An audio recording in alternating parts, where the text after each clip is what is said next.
What's up, everybody? Welcome to Podcast Now. I'm Alex, and I have a very, very different kind of video for you guys today. I wanted to do something, or a couple different things in July, and some of these videos have already gone up. Some of them are going to go up over the next little while. But I want to talk about me a little bit, and which we do quite often. I won't lie, and to not make everything about me. I think that's very important. But no, I thought July is more of a dead month. It's more of a month where there's not a lot of news. Besides, there'll be things. There'll be events, Sony's event, EA's event. But in terms of gaming and even movies, there's very little that we'll end up having to cover in terms of things that are coming out. So I thought we could do some things talking about just some random different things, a lot of things gaming related, some things not gaming related. So for this video, I want to talk about the scariest moment or experience of my life, which clearly is not gaming related. And you guys will have to let me know in the comments if you guys like this kind of stuff. I can definitely do more of it and kind of like sprinkle it in. Obviously, this is not the main content, and we won't make this a normal thing or like a reoccurring thing that often, right? But again, if you guys want to see it, I can definitely do that. Also, it's not my birthday. My birthday was June 28th,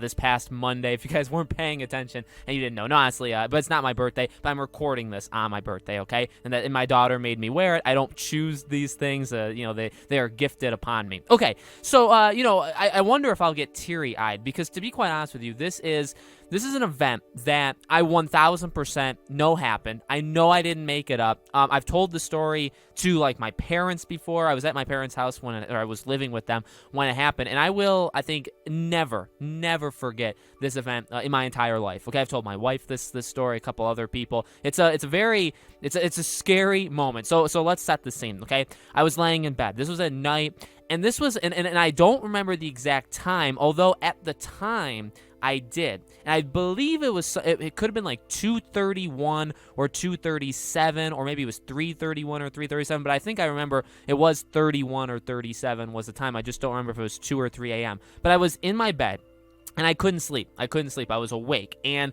I always sleep, in case you guys want to know this about me, I try to always fall asleep on my back, okay? Or I will lay on my right side, okay? I'll lay on my right shoulder. I'll never lay on my left side. And a primary reason for that is that, at least growing up for as a very, very long time, the door to my room was always on my right side, okay? So I would face the door. I never really wanted to face the other way because I'd be facing the windows and the wall. And I don't know, maybe subconsciously, I just never felt comfortable not, if you're laying, on your back and you're looking up, you see everything. If you're laying on your right, you can see the door. If you're laying on your left, a lot of things can surprise you, right? So that's something that I've always done, okay?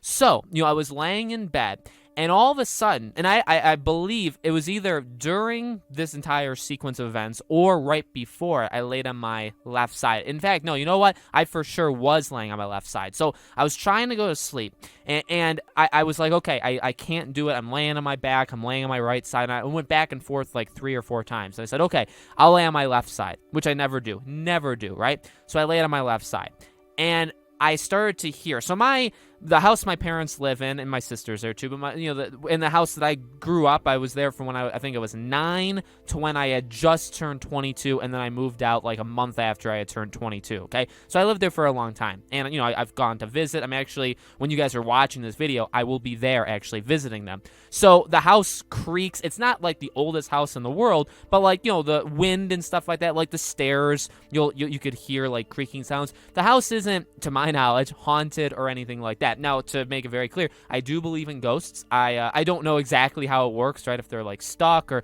however it may be. And I'm not going to get into religion talk, but I do believe in some sort of, a thing where when you die, you could be stuck here in terms of like a supernatural thing. Okay, I do believe that. In this event, I believed in ghosts long before this event. This is when I was probably, by the way, like 17 or 18. It wasn't all that long ago. Like, it was relatively recent in my life, okay? So I was laying on my left side, and again, the house does creak.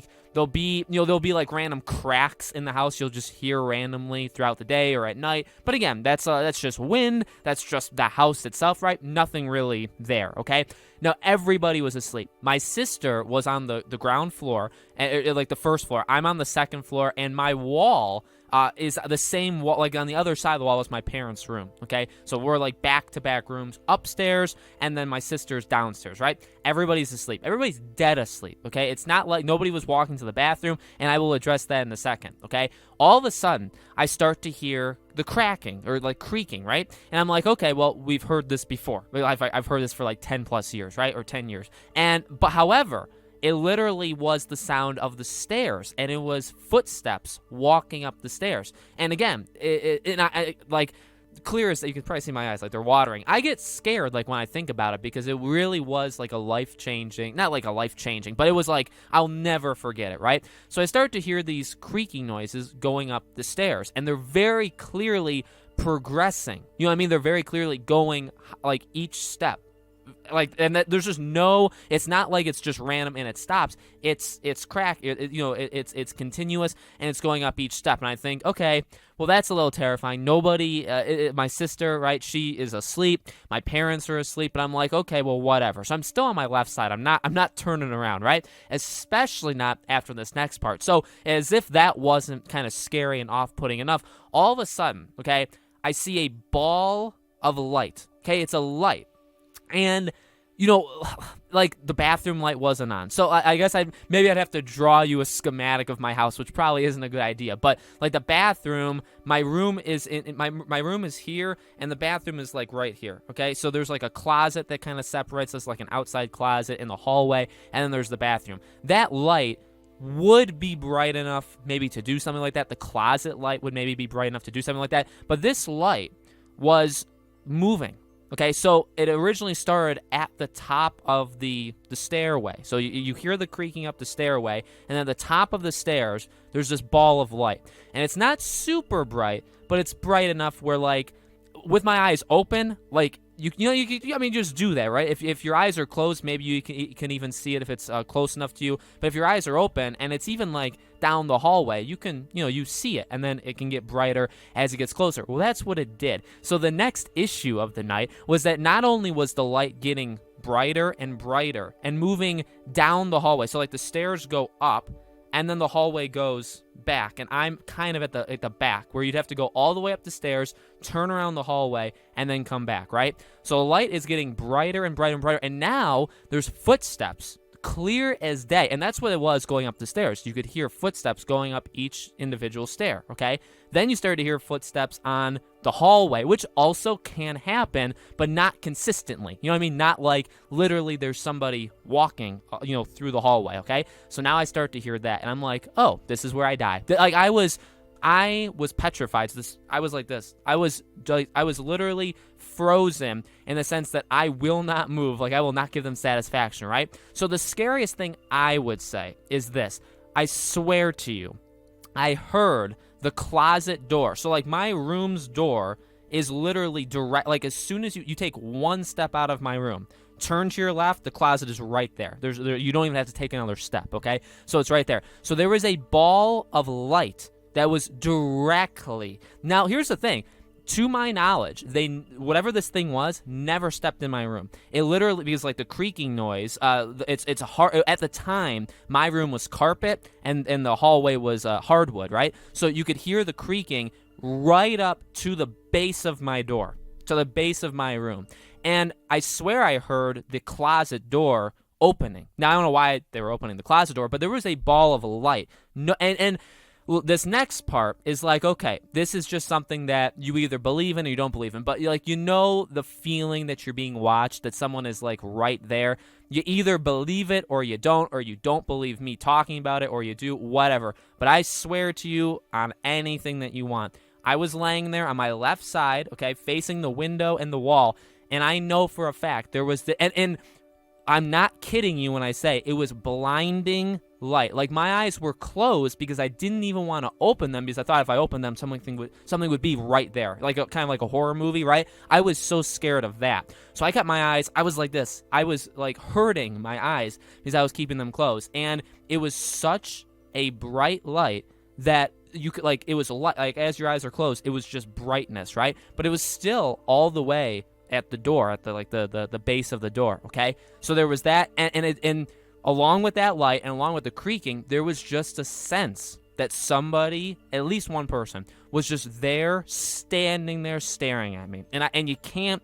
Again, there's not much more explanation you can do, and you either believe that or you don't. But I mean, I would take a lie detector test. I would do literally anything to prove that, like, I at least I believe it. You know what I mean? And then, so I was, and it felt like an eternity. It felt like an eternity that happened. But it really was. It honestly was like 5 or 6 minutes. And then the light, all of a sudden, dimmer, and I swear to God, dimmer, and the footsteps went back. They went back down the hallway, but they never went down the stairs. Like, I never heard the creaking going down the stairs, but then the light went out. The light was gone.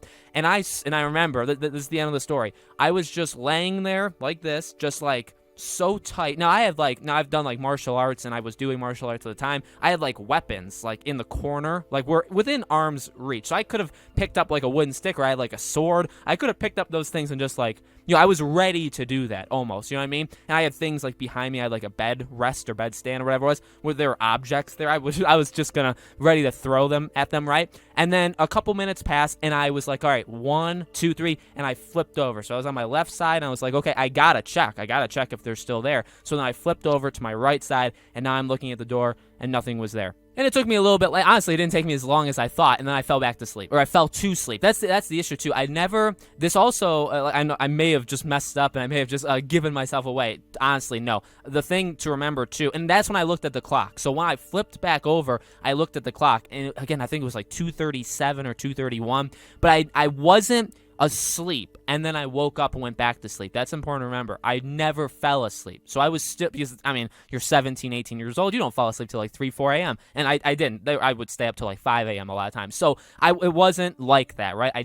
I wasn't asleep, woke up, maybe envisioned this like a dream of some sort, and then fell back to sleep. No, this was casually me awake, like me trying to get to sleep, me being very restless, never once like dozing off, nothing like that, and I was still awake, and then I fell asleep, okay? And I guess the final, to end the story too, the next day, I mean, I told this story, and I mean, it's not as vivid, I guess, right now as it was maybe 5, 6, 7 years ago whenever it happened, right? But I remember telling both my parents and saying like, okay, look, like, here's what happened, and they both believed me, because like, my dad believes in that kind of stuff, but they both believed me, and I was like, did you go to the bathroom? Like, was it? Because, I mean, if you walked from their room to the bathroom, there would be the creaking noises, but not as much as I heard, and not, like, systematic in the way that it went up the stairs and around and all the way through the hallway, right? So I was like, did you go to the bathroom? And I said the time. If it was 2:30, if it was 3:30, whatever, but, like, at the time I knew it. And I said, did you go to the bathroom at this time? Because my mom sometimes does, but she's like, no, like, she was asleep. She went to the bathroom at like 6 or 7 a.m. And I was like, that wasn't it. So like, we went through that because, again, maybe the bathroom light, maybe if you turn that on, it would be similar, but honestly, not really, because the light was so bright, and it was at the base of my door for so long, you know what I mean? Unless my mom like went into the bathroom, kept the door wide open, but even that, the light wouldn't have replicated what it felt like if it was at your door. Like, if you just had a light bulb that was just on very brightly right at your doorstep, or right at your, the base of your door, it wouldn't have been the same, even if she did that. But I still want to make sure, you know what I mean? I wasn't skeptic of it, but I was like, well, if it was you, I'd like to know that, so at least we can put that to bed, but it clearly wasn't. So to this day, I've never been more terrified in my life. It doesn't, like, I don't have trouble falling asleep because I think about it or anything like that. It was obviously a while ago. It was like 6, 7 years ago, but I'll never forget it. I don't think in my entire life. And I believed it before then, and nothing's ever happened, by the way, since then. Never. And I've gone back to visit and all that stuff. The house absolutely creaks like quite a bit, whether it's because of air or heat or the wind and stuff like that. Like, it always does that, but it's just never replicated that. There's never been like that a huge, and it's not even like a ball of light, you know what I mean? It wasn't even that. It was literally just kind of like an aura. It was almost, honestly, maybe like what you would imagine in movies or in like religious things, right? Like if an angel walked up, but like that's the thing too. Like I don't know, it didn't feel like an angel. You know what I mean? Maybe it was an angel, and they were like checking on me, but it didn't feel like it. It didn't feel dark, but it didn't feel light. It didn't feel like, oh, very welcoming. If I turned around, it would just be this beautiful like aura. There wouldn't be a face, but it would just be this general like kindness and feel good. No, it felt like if I turned around, they would be right there and they would like grab onto me. That's what it felt like. So that's why I was ready to like attack it if I needed to. So fun to go back down memory lane. Hopefully you guys liked. I don't have many more stories like this, so if you guys didn't like it, that's okay because I don't have many more. If you did like it, maybe I'd have to make them up because I don't have really much more to talk about besides this. So let me know what you guys think. Any stories of your own that you would like to discuss, let me know. If you made it this far, thank you so much. Make sure you're subscribed, bell icon, turn on, all that stuff. Again, let me know if you like this kind of stuff. Definitely very, very different, but would love to do it more often if you guys wanted me to. Thank you for watching, guys, and I'll see you all on the next video.